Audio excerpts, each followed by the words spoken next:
朋友们，大家好。下面接着分享上期德媒专家访谈节目的第二部分。在这一部分的开头，菲利克斯李先生谈到了一个有趣的观点，即电动机相比内燃机是一种简单得多的技术。电动汽车在19世纪就已经出现。如果西方当时选择发展电动技术，而不是燃油技术，现在的局面可能会大不相同。我们看看他是怎么说的。I think it's uninevitable, and that has not only to do with the Chinese market, that they are struggling so bad in China. Electric engine is a much more simple technology than combustion. Maybe in 100 years, or we look back industry history and we thought, what a mistake. 100 years, electric engines, we had this already in the 19th century. If we had developed it further, we would never have wasted so much combustion. And because it's a much easier technology. The Chinese are now on this, Tesla is on this, and you don't need so much engineers and so much workers to build an electric car. So only looking at this, it is uninevitable. And now that they are losing so much market share, we'll have extra more impact on the German car makers. And the third thing is there's much money is needed to be competitive in China again. So they have to we're talking about billions to invest in engineering, and they have to do it in China. So a lot of money is now needed to invest in China so they can keep up with the Chinese competitors. And then meanwhile, I mean, Clifford, I don't know if you have any insight, but has it been a true level playing field for German automakers in China? Or does the Chinese government provide assistance to their domestic companies? I mean, is this an issue? Because some people are saying it's unfair. It's a big issue at the moment, and actually the European Union this week is going to vote on putting tariffs to try and on Chinese cars, Chinese imports, to try and level these playing fields. The problem, I think, definitely with China, it is heavily subsidized and it cuts right across the supply chain. As I was saying earlier, that it's at every level in society. It's an industrial policy. And you don't get industrial policy on that scale anywhere else in the world. So there's a sort of an ability to manage everything. BYD is a private company, but it's very heavily linked with Shenzhen and the area around in Guangdong, and how it kind of functions at every level. It's essentially a battery company, and what they're doing is selling batteries, but they're either encased in a car or a bus or it's basically like so many industries in China. It's a very different approach to what we have in Western industries. So this week we have this vote in the EU to try and level the playing fields, and it'll be interesting to see how that does, because it's trying another level, just to what Felix was saying, talking about German strengths about engineering and things like that. To go back to those kind of strengths is very, very important, I think, because they still exist. So I'm a little confused, actually. I always have been, because Germany's position appears to be that they don't want to slap tariffs on Chinese vehicles coming into the EU. And everybody else in Europe, with automakers in Italy and France, support this. But the German automakers, who would benefit from the tariffs, at least in the European continent, don't want this. What's going on? I assume this is being tied to their businesses in China. Yeah, I mean, you're not alone in being baffled by this. It's kind of remarkable. If you look at how the tariffs in the US were sold as protecting US industry, bringing production home, all of it as a positive force. And in other European countries, they see this as a way of trying to make things fair again, to bring about a level playing field. But Germany has annoyed the G7. It's annoyed all of its partners. It's just because to protect this essentially dying industry as in its current form. I mean, I don't believe that the German car industry will die out, but I think in its current form, it's going to need massive changes. And instead of trying to help in a way to make, it's afraid of China. It's worried what's going to happen, and that somehow China will retaliate in a way that it can't afford. But it's alone in this. And so when this vote happens on Friday about trying to bring in these tariffs to make things this level playing field, Germany has been putting pressure on other European partners to stop this, and if it's causing a major problem in the EU and has longer-term repercussions. But isn't part, sorry, I was just going to say, isn't part of the problem that this whole thing about that it's so many of these German companies are using, as you said before, China to make products that are sold not just in China, but also parts that are coming back here. So it's going to hurt German companies as well. Not so much, because the amount of German cars who are produced in China to get them imported to Europe is not big. But of course, the German car makers are afraid of countermeasures from the Chinese side. And then,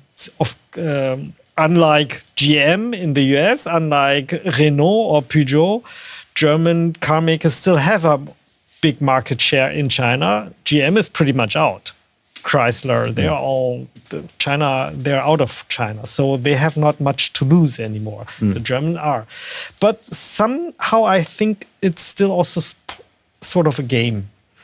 I mean, because the vote on Friday, the majority of the European countries already said they are pro the tariffs. And Germany cannot stop it anymore. But as BMW now asked Germany, please still vote against it. So the Germans can show, at least to the Chinese side, we were against it and please don't hurt us.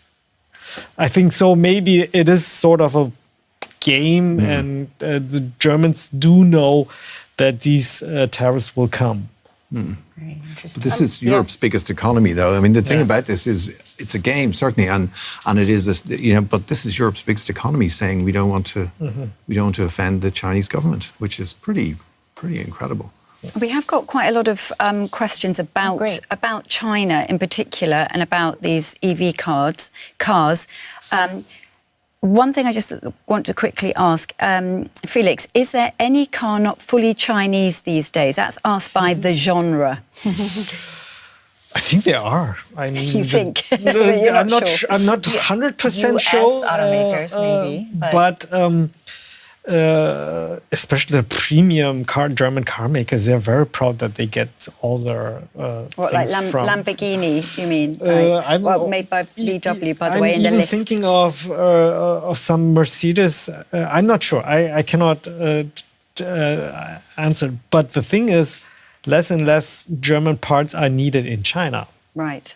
That's a much bigger problem, because it used to be for a long time that not only German cars which were produced in China, but a lot of parts were produced in Germany or from German companies, and they're less and less needed. So we're not only talking about the big German car brands who are in trouble, but also to the suppliers and the machineries. Mr. Moon asks, what percentage are Chinese EVs on German roads? And then somebody else replied, actually, saying that they thought it was about 1%, but I have something, right? Yeah. Interesting numbers for that. Okay, so we have to look at the second column. That's cars in Germany. And then we're looking at BEVs, which is battery-based electric vehicles. 8% were Chinese cars. And 41% are still made in Germany. But it's quite different when you look on China's side. 8% of EVs, right? Yeah. Oh, in the Chinese side, that's 67% of battery EVs are domestic. Yeah. The reason is that there are not many, because until recently they had problems to transport so many cars from China to Germany. BYD is building these giga container ships now. They are already building it, so they are pretty much on their way. The problem is China has created huge overcapacities in electronic. We're talking about, there used to be 500 EV car brands in China, and 400 of them already are bankrupt. But still, they created overcapacities for 50 million cars in China, of course, the Germans are part of this, and only half of them are sold in China. So They have to get rid of the US rest. already closed the market, Japan closed the market, Turkey closed the market, Canada closed the market for the Chinese car. The Europeans haven't until yet. So they're just waiting to come to Europe. And when this is happening, we don't know how much the Chinese car will be sold until then, but what we can tell, it's much, much cheaper than what the German competitors will do.